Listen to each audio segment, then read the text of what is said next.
بسم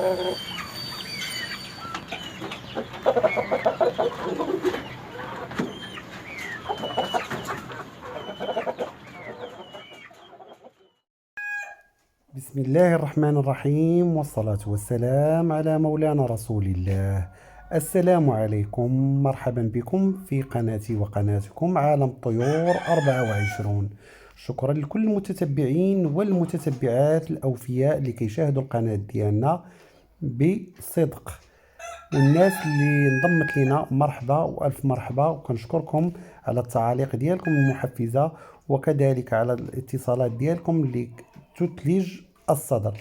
وكذلك راه كنكون فرحان بزاف ملي كيتصل بيا شي واحد وكيسولني على شي حاجه وكونوا متاكدين انني راني كنجاوب، الا اللي تعذر لظروف العمل ولا شي حاجه راه كنحاول نعيط ليه مره اخرى، ولكن كيكون شي مشكل اللي حاله دون التواصل. المهم مرحبا والف مرحبا. اليوم واحد الموضوع اللي راه كيدير ضجه كبيره عند الناس، سيرتو في هذا العالم الافتراضي ولا عبر مواقع التواصل الاجتماعي، اللي هي المساله ديال البيع والشراء بالمواقع ديال التواصل.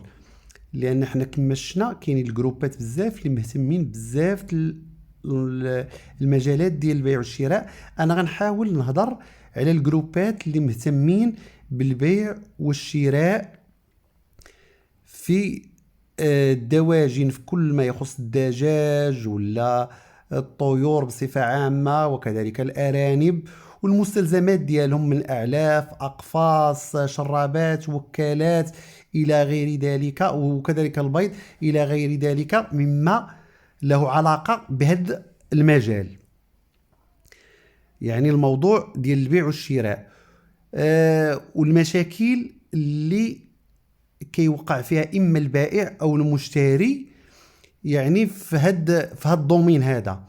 أنا غادي نحاول نركز على نقطة واحدة اللي هي ديال النصب اللي كيوقع أحيانا، اللي كيكون الضحية ديالو إما البائع أو المشتري، خصوصا مني ما كتكونش الثقة. حنا ما نقولوش أنها ما كايناش الثقة في كل شيء، حنا الحمد لله تعاملنا مع ناس كتار وكانت الثقة متبادلة، سواء كنا حنا بائعين أو كنا كمشترين، يعني كانت ثقة ومشينا بعيد مع الناس من بعد. يعني ملي كتكسب الثقة وداك الشيء يعني كتنقص بزاف المراحل مع هاد اللي غيبيع لك ولا اللي غيتشري من عندك وداك الشيء، يعني كتولي الثقة متبادلة. انا كنهضر على كنلقاو دائما في الجروبات ان الناس كيتبايعوا وكيتشاراو مع بعضياتهم، وكاين هذا المشكل ديال هذا نصب عليا، صيفط لي السلعه ماشي هي هذيك، لا صيفط لي الفلوس وما صيفطش ليا، لا حققت له صاوب لي هذه الحاجه والتاوينه وصيفط لي واحد الطرف ديال الفلوس ومن بعد سد عليا التليفون، ولا شي واحد كيقول لك انا صاوبت ليه وداك الشيء وفي الاخر خلى السلعه في يديا ما صيفطش ليا الفلوس وسد عليا التليفون، ولا راه صيفط لي السلعه وما صيفطش ليا الفلوس. يعني بزاف الجروبات يعني كنشوفوا بحال هاد المشاكل يعني كتعاود وكتقال. الحلول ما عمرنا لقينا شي حل.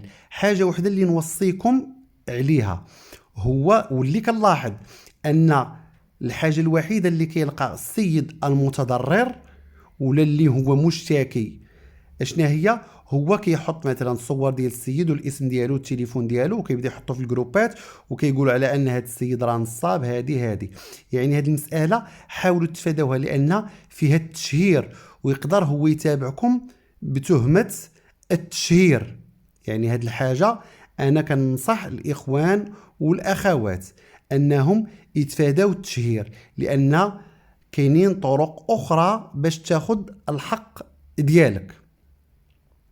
ولكن انت مني تقوم بهذه العمليه ديال البيع او الشراء، وخصوصا كي قلنا حنا في هذه الجروبات ولا المجموعات مثلا ديال الواتساب ولا الفيسبوك ولا الانستغرام ولا غيره، يعني اولا ملي كتكون في واحد الجروب راه كتكون واحد المجموعه ديال الناس. نحاول انا راه كيبانوا في الجروبات شكون الناس اللي انهم ديناميك وكاينين بزاف في الجروب، انني نتحرى على هذاك السيد اللي غنتبايع ونتشارى انا وياه، واش كاينين شي ناس كيعرفوه، واش هادي يعني. وتا من خلال المحادثه معاه راه كتعرف بان هذا السيد واش معقول ولا لا. ثاني ملي كيقول لك صيفط لي الفلوس خاصك تكون عارف الاسم والنسب ديالو. كاين اللي كيقول لك لا ما تصيفطش ليا حكا الكونت ديالي، صيفط ليا في هذا الكونت، لا ما تصيفطش ليا هنا، صيفط ليا في سميتو، ما تصيفطش ليا في يعطيك شي سميه اخرى ولا هادي. يعني نحاول نشد ليدونتيفي ديال هاد السيد اللي غنشري من عنده ولا غنبيع معاه. يعني نكون عارف المعلومات ديالو، الاسم والنسب وفين ساكن وهادي. بعض المرات راه كيصيفطوا الناس فوتوكوبي لاكارت. يعني ملي كتكون المعامله في الاول هادي خصك تحتفظ لان غتحتاجها من بعد. ثاني المراسلات اللي كتكون توياك سواء اوديوات ولا كتابه ولا شي حاجه، نحاول نوثق هذاك الشيء وما يتمسحش، يكون عندي توثيق ديال هاد المسائل. وحاجه اخرى ما نستهنوش بالثمن واش قليل ولا كتير ولا هادي. يعني راه من حقك انك ترفع شكايه تقدم بها الوكيل جلاله الملك، يعني في البلاصه اللي كاين فيها هو، وكون متاكد انه غيتشد حقك. ويمكن لك انك تساعد راسك الا خفتي تكثر عليك داك الشيء، تستعان بمحامي ولا باهل الاختصاص، لانهم هما غيعرفوا يقيديوك ويوروك الحوايج اللي خصك دير. ولكن الا جينا اللي وقع لي هذا المشكل يسكت وداك الشيء، راه هاد الناس اللي كينصبوا كنخلوهم يتماداو في هاد الشيء ويزيدوا لقدام. انا عمليه نصب كنقولها دابا، كنقول عمليه نصب. انا دركا حاولت نقول معكم الموضوع ونشوف الاراء ديالكم. انا غنبدا المسطره القانونيه ديالي، وكونوا متاكدين انني غنوافيكم بجميع المستجدات باش نحاول نكون ان مثال لبزاف الناس اللي كيتعرضوا لهذا الشيء. وباش انا اليوم ندير شكايه والاخر يدير شكايه والاخر يدير شكايه، كونوا متاكدين اننا راه غنحاولوا نقصوا من هاد العمليات ديال النصب.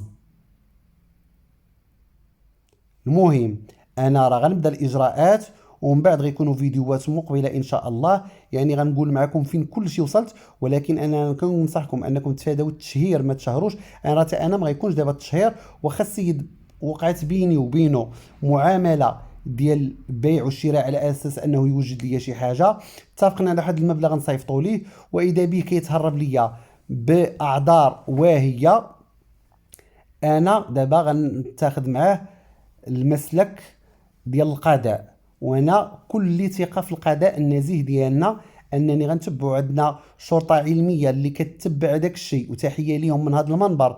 وغنبقى تابع حتى ناخذ الحق ديالي ان شاء الله، وغادي نوافيكم. نتمنى انني ما نكونش طولت عليكم. اعطوني الاراء ديالكم، واستودعكم الله الذي لا تضيع ودائعه. في الفيديو المقبل تشوفوا معايا فين وصلت ان شاء الله.